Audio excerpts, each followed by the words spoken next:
Radio 2M. Faites entrer l'invité. Avec Fathia El-Aouni. Bonjour, un spécial de Faites entrer l'invité. Vous le savez, Radio 2M a suivi avec beaucoup d'attention la conférence des Nations Unies sur l'océan. Une importante délégation marocaine était sur place, plus de 120 personnes, dont 4 ministres. Et on a voulu s'intéresser à un lieu un peu particulier, à une technologie très particulière. Mon invité aujourd'hui est Alain Arnaud. Bonjour. Bonjour. Vous êtes le directeur du département Océan Digital chez Mercator Océan International. Mercator Océan, c'est une organisation qui a été fondée en 1995 par des scientifiques. Oui. Est-ce que vous pouvez nous dire quel est son rôle, sa mission ? Donc Mercator donc, comme vous avez dit, a été fondée en 1995. Nous avons d'abord travaillé beaucoup sur la partie science, donc améliorer la connaissance de l'océan, en particulier sur ce qu'on appelle les modèles océaniques, pour pouvoir recréer les circulations de courants, tout ce qui correspond à l'océan. Après, nous avons amélioré ce système pour le rendre plus opérationnel. Donc ça a été ce qu'on a fait dans les 10 dernières années à peu près. Nous sommes arrivés à vraiment faire un bulletin météorologique de l'océan. On est capable de vous dire quelle va être la température, quels seront les courants demain sur le globe concernant les océans. Et maintenant, nous passons à une nouvelle phase qui est une phase un petit peu d'aide à la gouvernance. Et c'est pour ça que nous allons parler du jumeau numérique. Alors justement, lors de cette conférence mondiale sur l'océan, vous présentez ce fameux jumeau numérique de l'océan. Est-ce que vous pouvez nous expliquer de quoi il s'agit précisément et dans les termes les plus simples possibles, s'il vous plaît, pour que ce soit accessible à tout le monde et pas trop scientifique? Donc je ne vais pas aller très précisément, je vais vous expliquer plutôt le concept en fait. Bon, c'est relativement simple en soi, c'est l'idée de dire qu'on va faire une représentation dans un ordinateur de l'océan. Donc on a une modélisation, un modèle, comme vous pouvez avoir, de cet océan avec le plus d'informations possible, qui nous viennent de nombreux capteurs qui sont dans les océans, de satellites. Mais l'idée, c'est de dire on va recréer un modèle, un jumeau vraiment, de cet océan, mais dans un ordinateur. Pourquoi ? Oui, voilà, c'est la question qui suit. Pourquoi ? Pourquoi ? En fait, l'idée, c'est très simple. On a depuis toujours, depuis des décennies, on est capable d'avoir beaucoup d'informations sur les océans. Évidemment, on les améliore de plus en plus.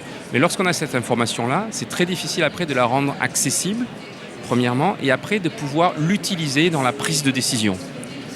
Donc, si on a ce modèle qui est dans l'ordinateur, on va pouvoir faire des tests sur le modèle dans l'ordinateur. Ça se passe un petit peu maintenant aussi dans la médecine.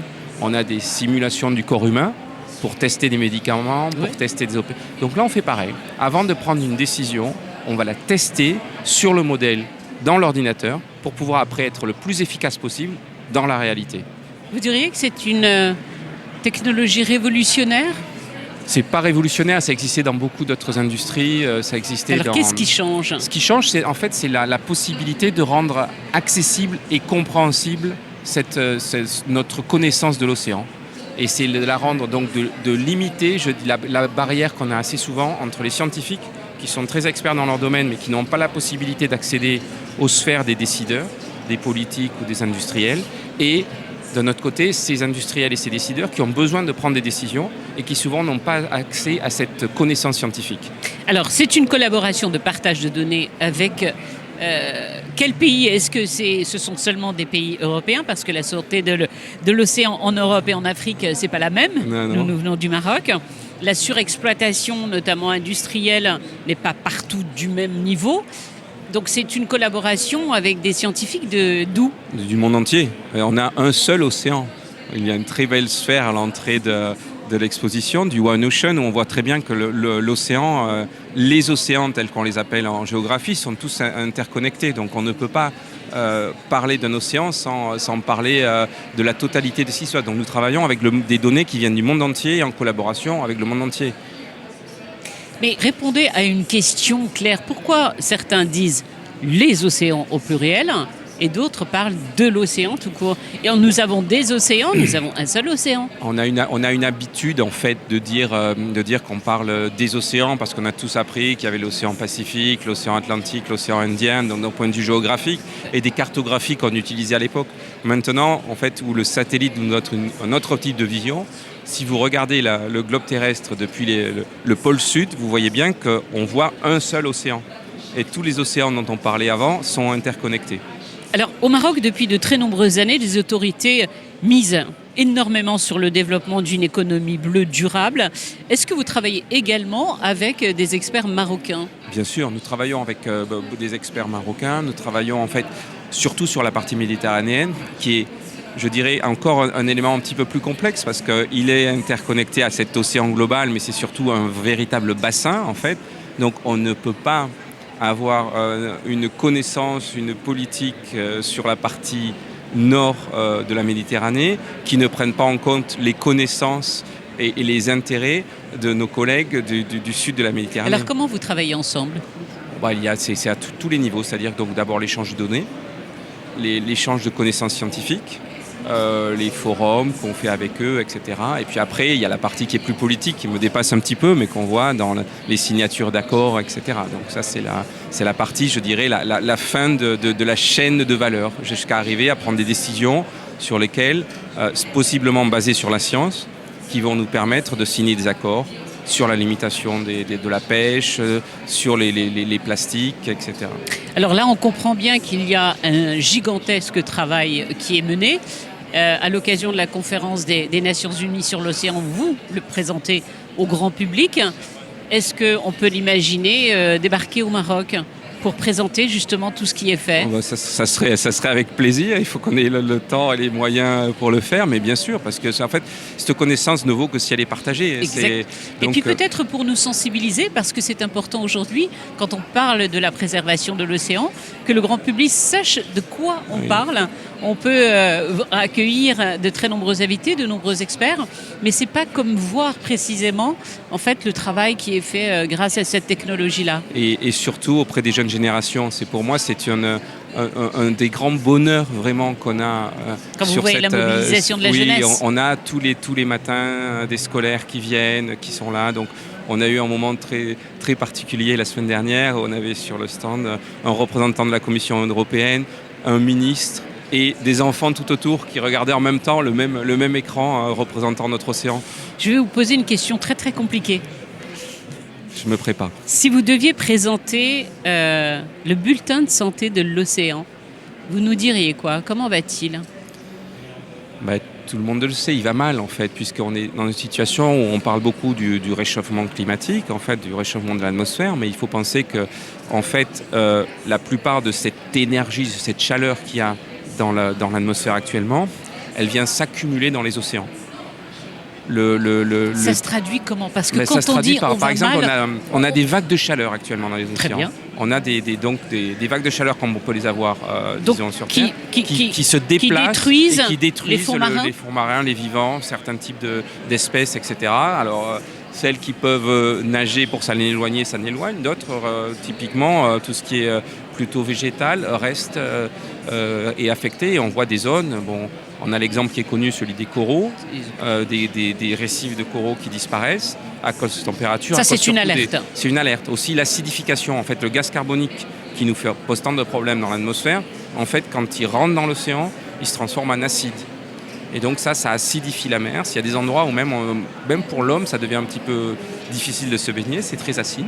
Mais pour la faune, c'est catastrophique en fait. Alors pour tous ceux qui nous suivront en images sur nos réseaux sociaux, vous verrez quelques images justement de cette technologie.